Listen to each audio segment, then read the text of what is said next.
नमस्कार, आप देख रहे हैं दिल्ली साई न्यूज। आज दिल्ली प्रदेश कांग्रेस अध्यक्ष अनिल भारद्वाज ने एक प्रेस वार्ता की। इस प्रेस वार्ता में उन्होंने दिल्ली सरकार द्वारा पेश किए गए बजट का विरोध किया और उस बजट को जनता का विरोधी बताया। उन्होंने इस बजट के बारे में बताते हुए कहा कि यह बजट महंगाई और बेरोजगारी बढ़ाने वाला है। साथ साथ उन्होंने दिल्ली सरकार के मुख्यमंत्री अरविंद केजरीवाल को झूठी सरकार चलाने वाला भी बताया।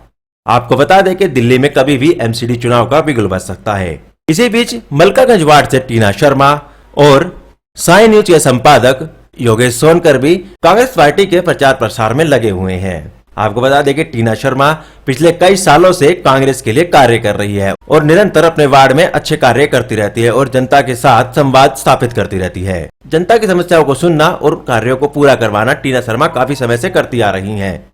प्रदेश अध्यक्ष अनिल भारद्वाज ने अपनी इस प्रेस वार्ता में और क्या कुछ कहा, आइए हम सुनते हैं। दिल्ली की सरकार का बजट प्रस्तुत किया और उस बजट को देखते हुए जो निष्कर्ष निकला है, जिस तरह से उन्होंने घोषणाएं की हैं कि ये बजट रोजगार बजट का नाम दिया गया है। मैं कहना चाहता हूं कि बजट जो है रोजगार बजट ना हो करके बल्कि जले पर नमक छिड़कने वाला ये बजट मैं कहना चाहता हूं। ये बजट पूरी तरह से गरीब विरोधी, दलित विरोधी या माइनॉरिटी कहूं या युवा कहूं, उनका विरोधी एक बजट है। उनके उत्थान को लेकर के कोई इस बजट में कोई व्यवस्था नहीं की गई।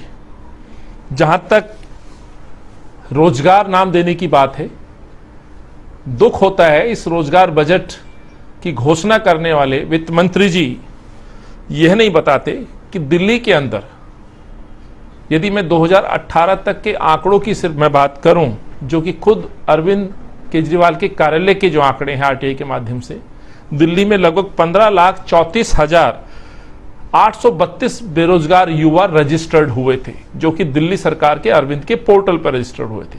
उसके बाद वो पोर्टल आज तक बंद है। लगभग 40% अपने इनके जो जिला रोजगार कार्यालय जहां पर बेरोजगार व्यक्ति अपना पंजीकरण कराते हैं, वहां आज तक उनकी नियुक्तियां ये दिल्ली सरकार नहीं करा पाई। तो ये दावा और ये कहना कि ये रोजगार वाला बजट साबित होगा, तो इस पे कई बड़े प्रश्न चिन्ह हैं, जो मैं अरविंद और दिल्ली के वित्त मंत्री से पूछना चाहता हूं और कहना चाहता हूं। सवाल ये भी है कि एक बात और उन्होंने अपने दावे के साथ कही, जो कि पूरी तरह से झूठ है, जो कि हालांकि इस सरकार का एक चरित्र बन गया है झूठ बोलना और गुमराह करना, जिसमें वर्किंग पॉपुलेशन को लेकर के बड़े बड़े दावे किए गए हैं। जिसमें कहा गया है कि दिल्ली में जो वर्किंग पॉपुलेशन है वो 33% से 43% का टारगेट रखा गया आने वाले दिनों में। लेकिन मैं केजरीवाल साहब से पूछना चाहता हूं कि 2013 से अब तक लगभग पिछले 7-8 सालों में ये जो दर है वर्किंग पॉपुलेशन की, बढ़ी है या घटी है? इसका प्रश्न इस प्रश्न का वो जवाब देंगे? वो जवाब नहीं देंगे। लेकिन मैं आपको बताना चाहता हूं, एक सर्वे के अनुसार जो मनीष सिसोदिया ने अभी जो घोषणा की है हाउस के अंदर, उसमें कहा गया है कि 33% वर्किंग पॉपुलेशन आज दिल्ली में है, जबकि 2012 में NSSO एक संस्था के सर्वे के मुताबिक दिल्ली की जो वर्किंग पॉपुलेशन थी वो 33.39% थी। इसका मतलब साफ है कि कांग्रेस के शासनकाल में जो आंकड़ा था वो पिछले 7-8 सालों में घटता चला गया। आज भी वर्किंग पॉपुलेशन कांग्रेस से तुलना करें तो वो घटी है, जबकि समय लगभग 7-8 साल दिल्ली में अरविंद केजरीवाल की सरकार को हो गया। तो ये जो हमने आंकड़े प्रस्तुत किए पूरी तरह से ये साबित करते हैं कि ये सरकार सिर्फ प्रचार प्रसार कर रही है, झूठ बोल रही है, और इन आंकड़ों से ही साबित होता है। एम्प्लॉयमेंट को लेकर के, रोजगार को लेकर के जो दावा किया गया है 800 करोड़ रुपए की हमने इसमें व्यवस्था की है, जो कि रोजगार उपलब्ध कराएगी। तो मैं कहना चाहता हूं ये 800 करोड़ रुपए ऐसा लगता है कि जैसे चौक चौराहे पर जो वॉलंटियर्स खड़े होते हैं या उनके अपने जो पार्टी के कार्यकर्ता वॉलंटियर्स के रूप में जो भर्ती किए जा रहे हैं, कहीं ना कहीं उनके उत्थान के लिए, उनके वेलफेयर के लिए शायद मुझे लगता है 800 करोड़ रुपए की राशि उसमें प्रस्तावित की गई है। तो प्रश्न फिर वही है कि 800 करोड़ रुपए मात्र केवल क्या ऐसे वॉलेंटियर्स या पार्टी कार्यकर्ता या अपने जो कार्यकर्ताओं को जो संसाधन उपलब्ध कराए गए हैं चेयरमैन वगैरह के रूप में, क्या उनके लिए आवंटित की गई है? मुझे नहीं लगता कि दिल्ली की जनता के लिए कोई इस तरह की राशि की व्यवस्था है जिसमें एक भरोसा कायम हो सके कि दिल्ली के बेरोजगार युवाओं को रोजगार मिलेगा। यदि ऐसा नहीं है तो मेरे दो प्रश्न हैं कि पिछले दिनों 5 प्रदेशों में जो चुनाव हुए उसमें 2 बड़ी घोषणाएं की गई थी। एक तो यह था कि रोजगार नहीं है तो बेरोजगार भत्ता हम देंगे। उत्तराखंड जाते हैं, वहां 4 या 5 हजार रुपए प्रति बेरोजगार व्यक्ति की घोषणा करते हैं। गोवा जाते हैं, वहां कहा गया था, पंजाब में कहा गया था। लेकिन इस बजट में रोजगार को तो नाम दिया गया, लेकिन जब तक रोजगार नहीं है तो वहां बेरोजगारी भत्ते का जिक्र बिल्कुल नहीं है, उसमें कोई व्यवस्था नहीं की गई है। यह दर्शाता है कि अरविंद पूरी तरह से झूठ बोल रहे हैं। दिल्ली के युवाओं को, मुझे भी ये उम्मीद थी और जो लगातार कांग्रेस पार्टी ये मांग कर रही थी कि दिल्ली के युवाओं को भी जब तक रोजगार नहीं है वह बेरोजगारी भत्ता दिया जाएगा 5-5 हजार रुपए। हालांकि हमारी मांग थी न्याय जैसी योजनाओं को लेकर के सामने रखा जाए और 7,000 रुपए बेरोजगार व्यक्ति को बेरोजगारी भत्ता के रूप में मदद दी जाए, ऐसा हमें उम्मीद थी, पर ऐसा इस बजट में कहीं प्रतीत नहीं हुआ। दूसरा, इस बजट के अंदर कहीं पर भी, जैसे मैंने कहा कि शिक्षकों को लेकर के जो बार बार शिक्षा नीति की बात की जा रही है, 20,000-22,000 शिक्षक आज भी परमानेंट होने की उम्मीद रखते थे, तो यह भी रोजगार से जुड़ा हुआ मसला है। जिनको कांग्रेस का कार्यकर्ता बताया जा रहा है आंगनवाड़ी वर्कर हैं, तो आप जब रोजगार नाम देते हैं तो मुझे उम्मीद थी कि इनको परमानेंट करने की घोषणा शायद इस बजट में या व्यवस्था करके की जाएगी जिनसे कि उनको राहत मिल सके। पूरे समय आंगनवाड़ी वर्कर इनके घर के बाहर बैठी रही, मुख्यमंत्री जी को समय नहीं मिला, तो आज उनको लेकर के कोई घोषणा नहीं है, ना घोषणा कॉन्ट्रेक्चुअल जो शिक्षक हैं उनको लेकर के कोई घोषणा नहीं है।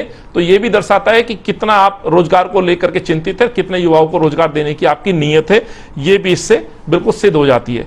1,000 रुपए पंजाब के अंदर हर महिला को देने की बात कही गई थी चुनावी सफर में, वो चुनावी घोषणा केवल खोखला साबित हो रही है। जिस तरह से अरविंद केजरीवाल ने झूठ बोला, वैसे ही ड्रामा पंजाब के मुख्यमंत्री ने भी शुरू कर दिया 1 लाख करोड़ का पैकेज मांगने की, और सरकार कंगाल है, तो इस तरह की बातें कहकर कहीं ना कहीं भ्रमित किया जा रहा है। तो दूसरा, इस बजट में जो सबसे बड़ी उम्मीद थी कि कोरोना काल में जो पीड़ित परिवार जो वर्ग है उनको लेकर के कुछ राहत पैकेज घोषणा की। हमें बहुत उम्मीद थी कि इस महामारी में जो लोग अपनों को बिछड़ चुके हैं या अभी भी बिस्तर पर हैं, या जो हेल्थ इंफ्रास्ट्रक्चर है उसको लेकर के महामारी को ध्यान में केंद्रित रख के कुछ बड़ी घोषणा की हमें उम्मीद थी, राहत की उम्मीद थी, राहत पैकेज की उम्मीद थी, वो भी इस बजट में नदारद है, कुछ नहीं दिखा। आप रोजगार की बात करते हैं तो हमने बार बार बात कही है, रोजगार आप नाम देते हो बजट को, लेकिन हमने डिमांड हमेशा इस कोरोना काल में खास तौर से रखी है कि दिल्ली कांग्रेस ग्रामीण रोजगार गारंटी योजना की तर्ज पर शहरी रोजगार गारंटी योजना की मांग करती रही है, और उस पर भी आज इस बजट में चुप्पी साधी गई। साथियों, याद होगा ये कांग्रेस की योजना थी रोजगार गारंटी बिल, जिसके तहत लोगों को मिनिमम रोजगार दिया जाता था। वैसे ही शहरी अर्बन रोजगार गारंटी योजना की मांग जो हम लगातार कर रहे थे, तो ये शहर, ये जो दिल्ली देश की राजधानी है, इसमें काफी अर्बन एरिया है, और इस अर्बन एरिया में जो बेरोजगार युवा है, तो ग्रामीण रोजगार गारंटी की तर्ज पर दिल्ली के अंदर यदि शहरी रोजगार गारंटी योजना लागू की जाए तो अच्छा रहता, लेकिन ऐसा इस बजट में कहीं नहीं दिखाई दिया। एक और बड़ा विषय जो केवल अब तक अरविंद के ट्वीट में या भाषणों में दिख रहा है, एमसीडी के एकीकरण को लेकर के रत्ती भर चिंता ना तो एमसीडी कर्मचारियों के प्रति दिखाई दी, ना सहानुभूति दिखाई दी, ना दिल्ली एमसीडी और दिल्ली की जनता के प्रति दिखाई दी।